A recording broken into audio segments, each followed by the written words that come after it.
Pessoal, bom dia, boa tarde e boa noite, como de costume. Vai depender aí do momento que vocês estarão assistindo esse vídeo. Eu sou o professor Edjânio, essa é a nossa disciplina de manutenção de microcomputadores, a qual nós estamos aí abordando conteúdo de armazenamento, tá? Na aula anterior, nós analisamos um pouco de características do nosso hard disk, ou no caso, nosso HD, tá? Nós paramos aí em desempenho, iremos continuar a partir de interface, tá? Então vejam só, as interfaces que são utilizadas aí para conexão de um HD à placa-mãe, tá? Elas foram padronizadas e as que ganharam aí grande popularidade foram a IDE, que é a Integrated Drive Electronics, tá? E a SATA, que é a Serial AT Attachment, ok? Foram essas duas interfaces que ao longo da história ganharam aí grande popularidade, tá? Na conexão de HDs às placas-mães, certo? Tá? E os primeiros discos rígidos com interface IDEs eles foram implementados em 1986, só que não existia um padrão, não era padrão utilizar esse tipo de interface, tá? Mas em 1990 ocorreu a padronização, todos os HDs que eram fabricados, né, obrigatoriamente eles deveriam fazer parte do padrão IDE, disponibilizando aí a conexão a partir dessa interface, certo? Os cabos de IDEs eles suportavam apenas discos rígidos, certo? Mas logo os leitores de CDs e DVDs, né, CD-ROM, né, foram também aí padronizados para a interface IDE, tá? Nas placas-mães geralmente nós encontramos duas conexões do tipo IDE, tá? Uma primária e uma secundária, certo? E o cabo IDE ele possui aí 3 encaixes, tá? Um dos encaixes é utilizado para a placa-mãe e os outros 2 encaixes, geralmente os 2 encaixes com a menor distância, são utilizados aí para os dispositivos. Nós podemos, por exemplo, termos 2 HDs, tá? Ou um HD e um leitor de CD, ou simplesmente 2 leitores de CDs conectados por um cabo IDE, tá? E nessa imagem vocês podem ver também, tá, os conectores IDEs, tá? Primário e secundário. Ok, vamos para a interface SATA, certo? A interface SATA é uma interface do tipo serial, tá? Como assim serial? Significa que os bits são enviados, tá? Um por vez em cada sentido. Não existem bits ou sinais elétricos sendo enviados serem enviados ao mesmo tempo, tá?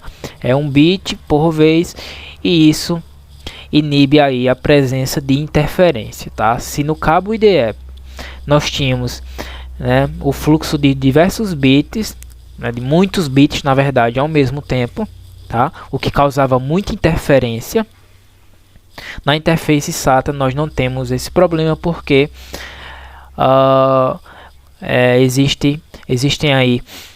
existe a possibilidade de encaminhar um bit por vez, tá?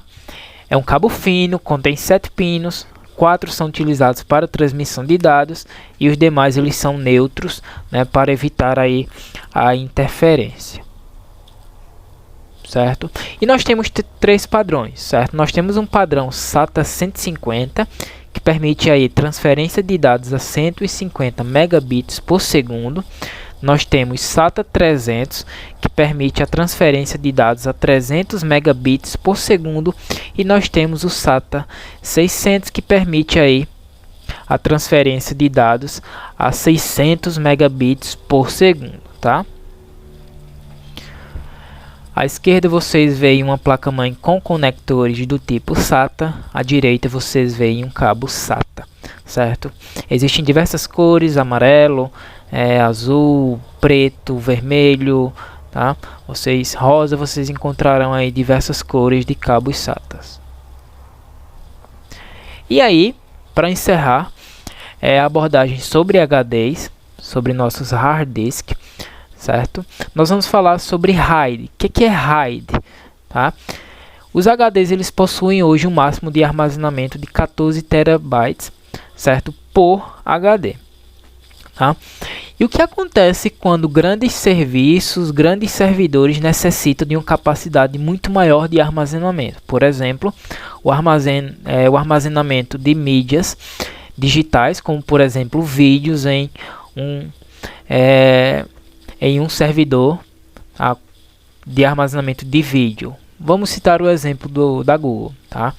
Como que a Google consegue armazenar tantos vídeos através da sua plataforma YouTube? Né? É apenas um HD? Não. São milhares ou milhões de HDs que juntos formam um sistema único, e esse sistema único é chamado de RAID, certo?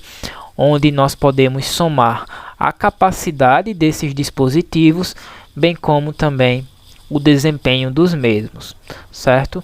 Para o sistema, para o serviço, trata-se de um dispositivo único de armazenamento, tá? Mas na verdade ali existem milhões, certo, de dispositivos.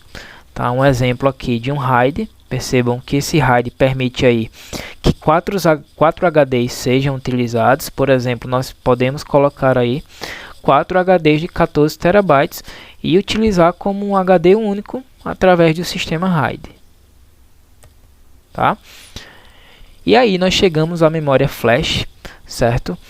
Que é uma memória de armazenamento permanente, é uma memória do tipo não volátil, permite que os dados sejam armazenados de forma permanente por um longo período de tempo, certo? Mesmo que nós não tenhamos alimentação elétrica sobre aquele dispositivo, tá? E as memórias flash, elas foram aí uma grande revolução, certo? No que se trata de armazenamento, né? Permitindo a existência de cartões de memória, de câmera, de pendrives, de celulares, né? De players de música e etc. E nós temos dois tipos de memória flash. Nós temos a memória do tipo NOR e a memória do tipo NAND. Tá? As memórias do tipo NOR foram desenvolvidas em 1998, certo? Elas se parecem bastante com a memória RAM, tá? Inclusive elas permitem que softwares sejam diretamente executados aí no próprio chip, tá? O que era um diferencial bastante grande para um dispositivo de armazenamento permanente, certo? Entretanto, elas tinham aí o tempo de acesso muito elevado e eram muito caras também. Tá? E as operações de gravação elas demoravam muito para serem aí realizadas, cerca de 750 nanosegundos, o que é muita coisa na área computacional, certo? E logo essas memórias elas pararam de ser utilizadas, onde em 2006, né, elas foram simplesmente deixadas de lado, né, pelo mercado. E aí nós temos as memórias flash do tipo NAND, certo?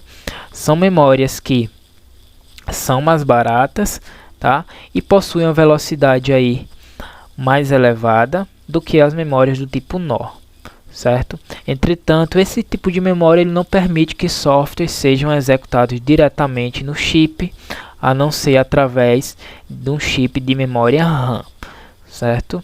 Mas como o foco é armazenamento, certo? Então a memória do tipo NAND ela é bem mais recomendada do que a memória do tipo NOR.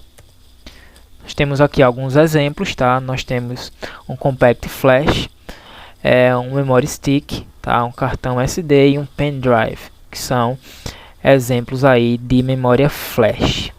Tá? Cada qual com sua capacidade de armazenamento, com suas taxas de transferência, tá? Por exemplo, o Compact Flash ele permite ali 128 GB de armazenamento, tá? A 120 megabytes de transferência de dados por segundo. Já o nosso Memory Stick ele possui ali 16 GB de armazenamento, certo?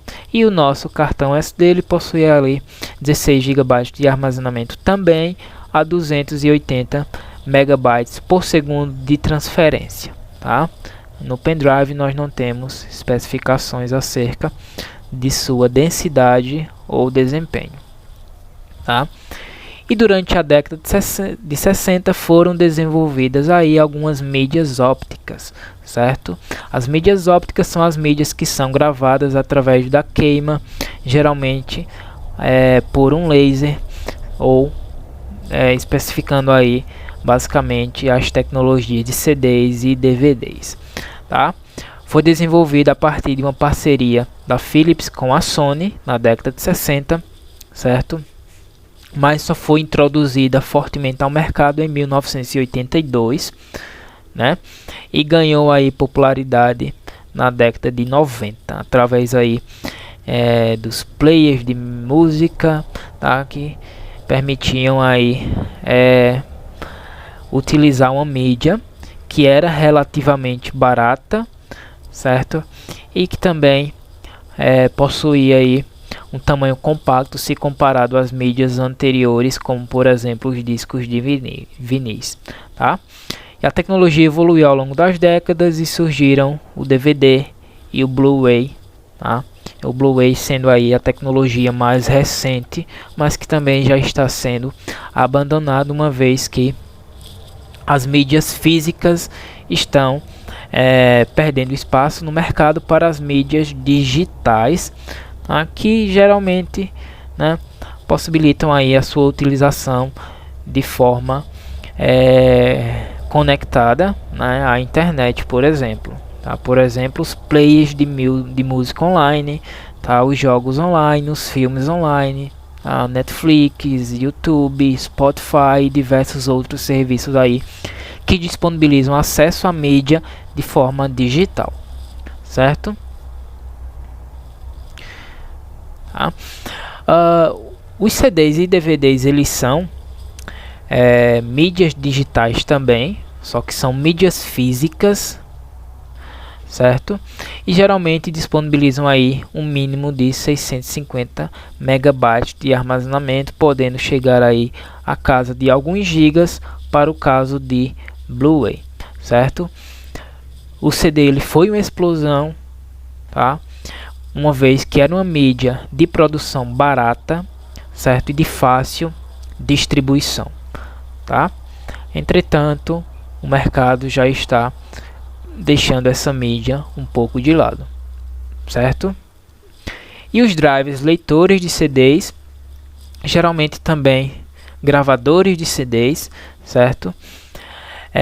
Além de gravar e ler CDs, eles também possibilitam aí a gravação e leitura de DVDs e em muitos casos de Blu-ray, certo? Os leitores e gravadores de CDs e DVDs ou Blu-rays, eles geralmente utilizam a interface do tipo IDE ou do tipo SATA para conexão à placa-mãe, tá? Nessas imagens vocês visualizam um CD e na imagem à direita um leitor de CD e DVD, tá? Ou em algumas tecnologias mais recentes, leitor de CD, DVD e Blu-ray, tá? E gravadores também, certo? Além deles lerem, eles também gravam essas mídias, certo? Nós finalizamos por aqui a aula sobre armazenamento. Espero aí que vocês tenham compreendido, tenham gostado.